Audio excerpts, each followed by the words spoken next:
You're listening to the Ballet Piano Podcast, lifting the lid on dance accompaniment.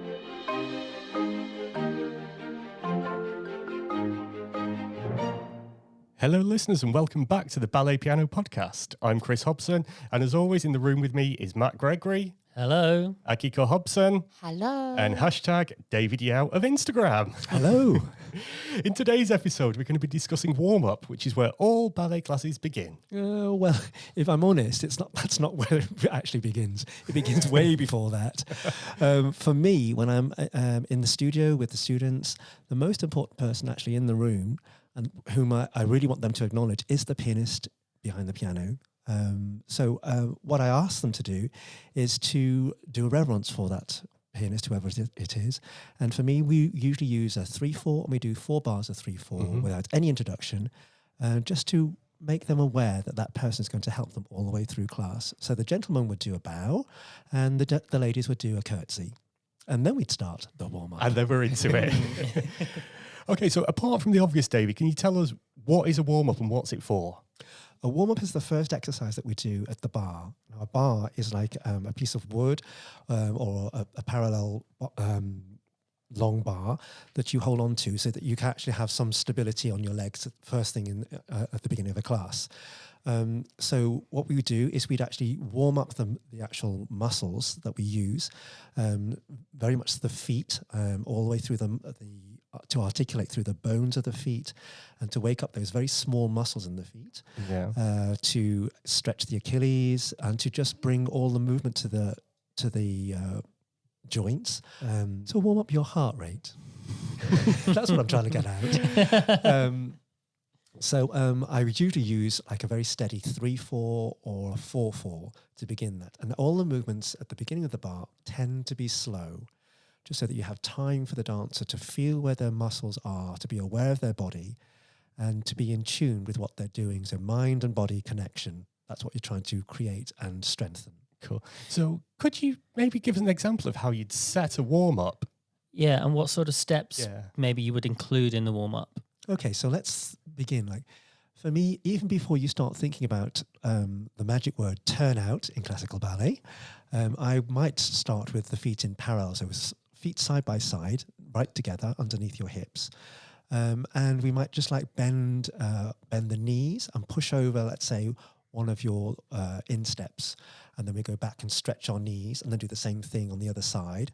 And we might do that a few times, and then we might just like pad through the feet. And what you're doing is you're actually making the dancer aware of where they are, where their body is in space, and the weight of their body when they bend their knees.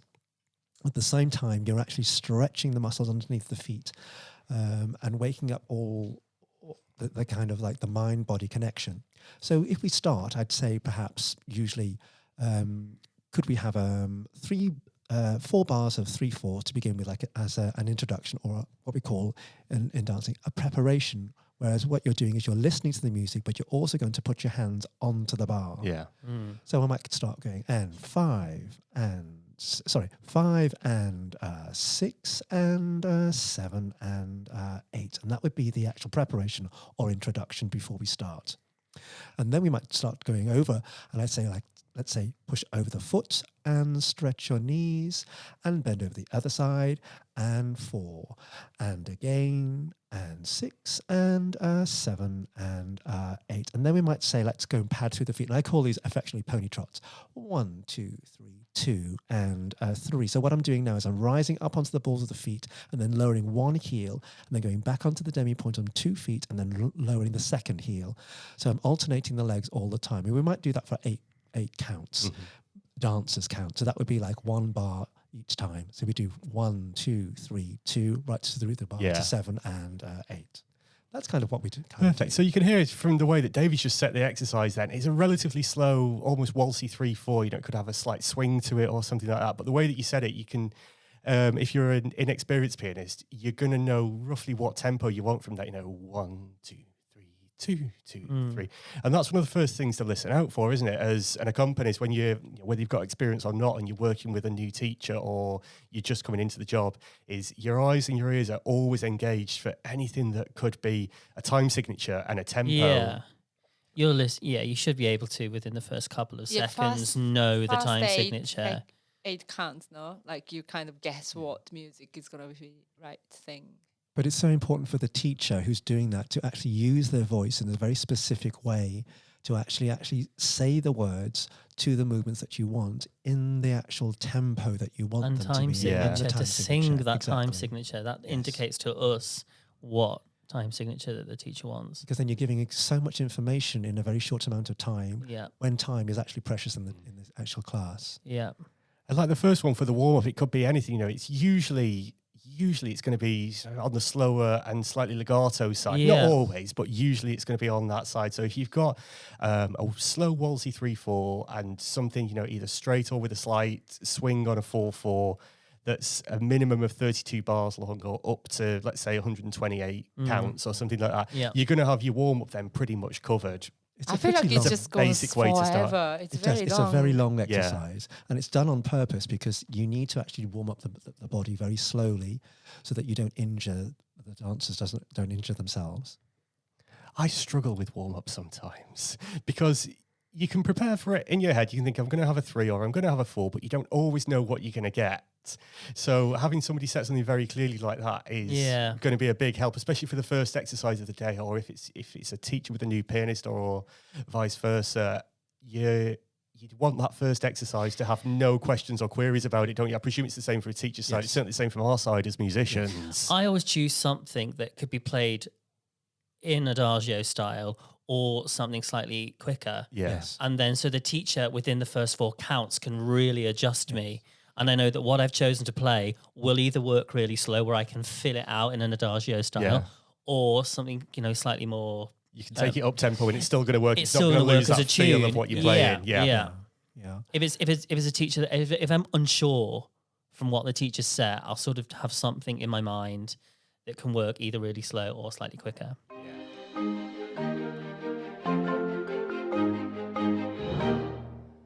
So, just going back to what we were saying, warm-up, horror stories. I've had a couple of horror warm-ups throughout the last 17 years in the studios. Like before, horror stories, when I started as a ballet pianist, I didn't understand that I'm meant to start playing the piano when the teacher says "and" or preparation. And I was like, and what? And what, yeah. That's true. So you get the exercise set and you hear this beautiful and from the corner. And what? Yeah. How long did it take for you to discover that's what it meant? 1 class. You learned pretty damn quickly, yeah? Yeah, that was... But the other one, it's nothing to do with warm-up, was that the teacher kept saying a little bit steadier.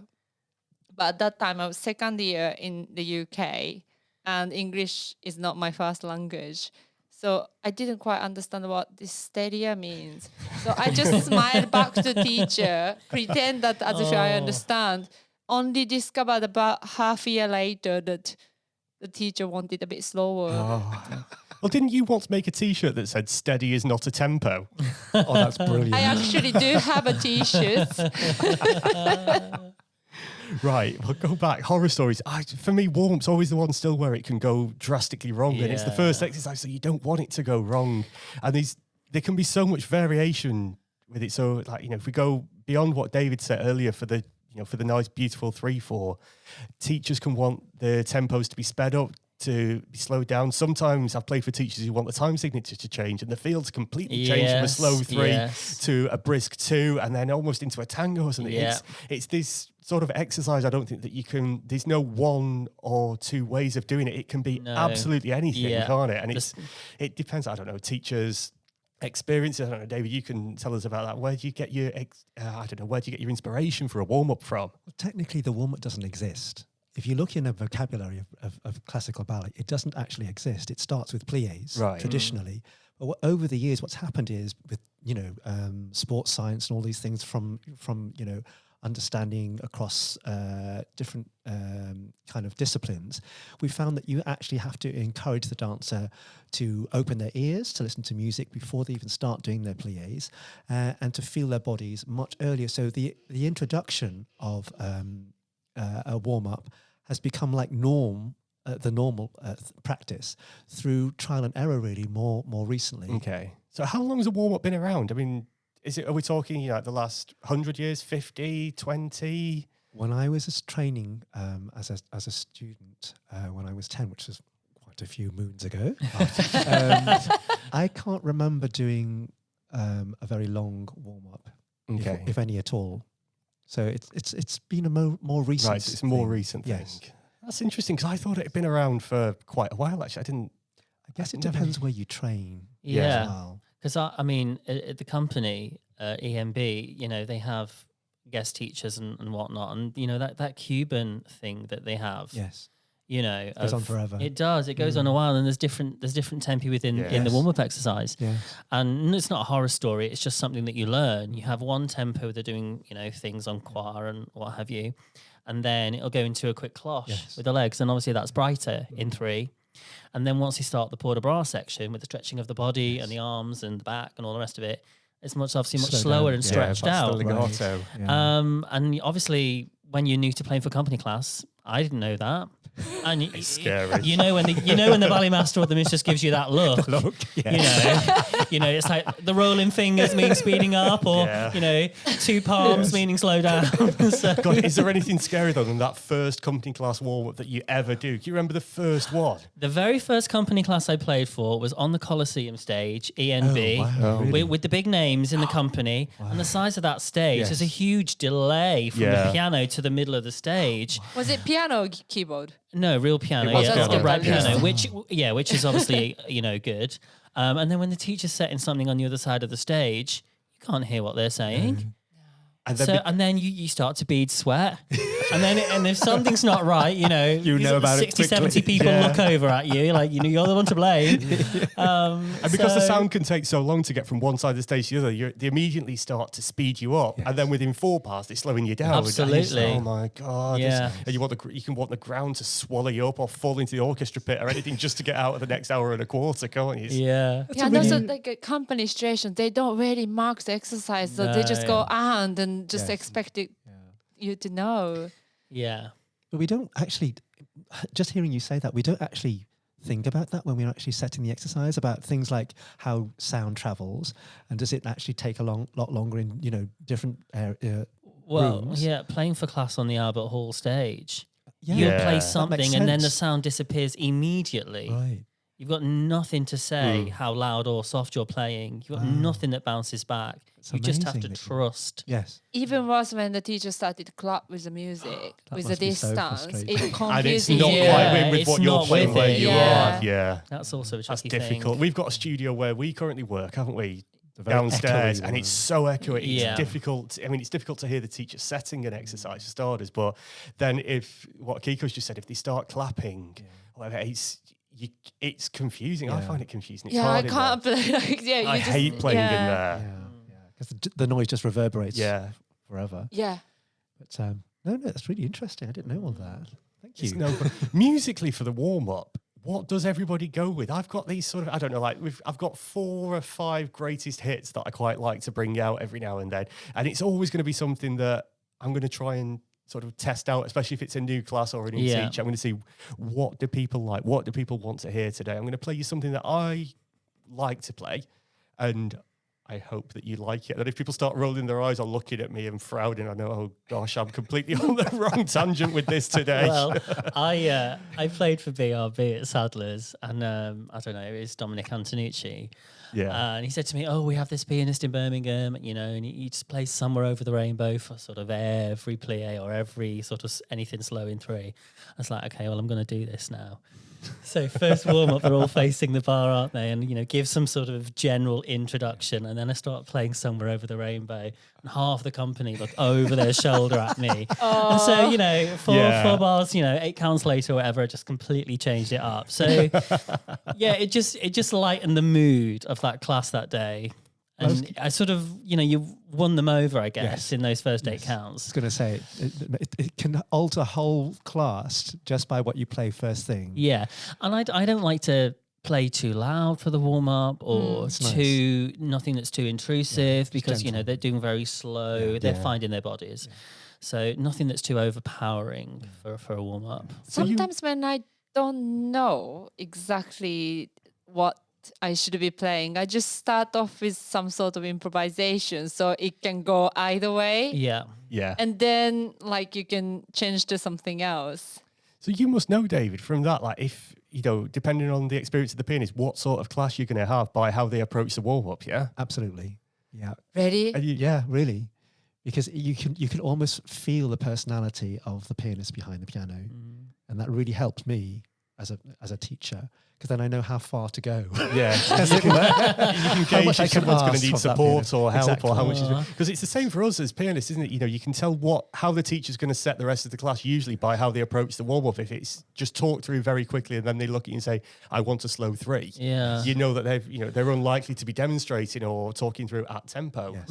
Well, I had the most lovely compliment this week because I've been away. Podcasters. Welcome back, Matthew. Yeah, I've been away for a bit. So I haven't been playing class in London for about 4 months. So I came back this week and one of the teachers said to me, "Oh, I feel secure now that you're behind the nice. piano." Oh, that's so nice. That's lovely. And that is a wonderful compliment because, teachers, I'm sure, David, you'll agree, if the pianist is a little inexperienced, you must feel like you can't relax into your class because you've got one ear or one eye on the pianist. So that was a lovely compliment. I thought. Well, we're happy you're back as well. Oh, It's been a long few months without you. It feels great to be back. How great does it feel on a scale of 1 to 10? 10. Oh. Yay! Welcome back. Well, on that note, I'm going to say that we hope that you've enjoyed this episode, and please make sure that you join us next time where we're going to be discussing the first bar exercise, which is pliés. Also, don't forget to like and subscribe to us via your podcast provider to ensure you never miss an episode. In addition to that, why not find us on Instagram or Facebook at Ballet Piano Podcast. So until next time, it's goodbye from me. Goodbye from me. Bye bye. Bye.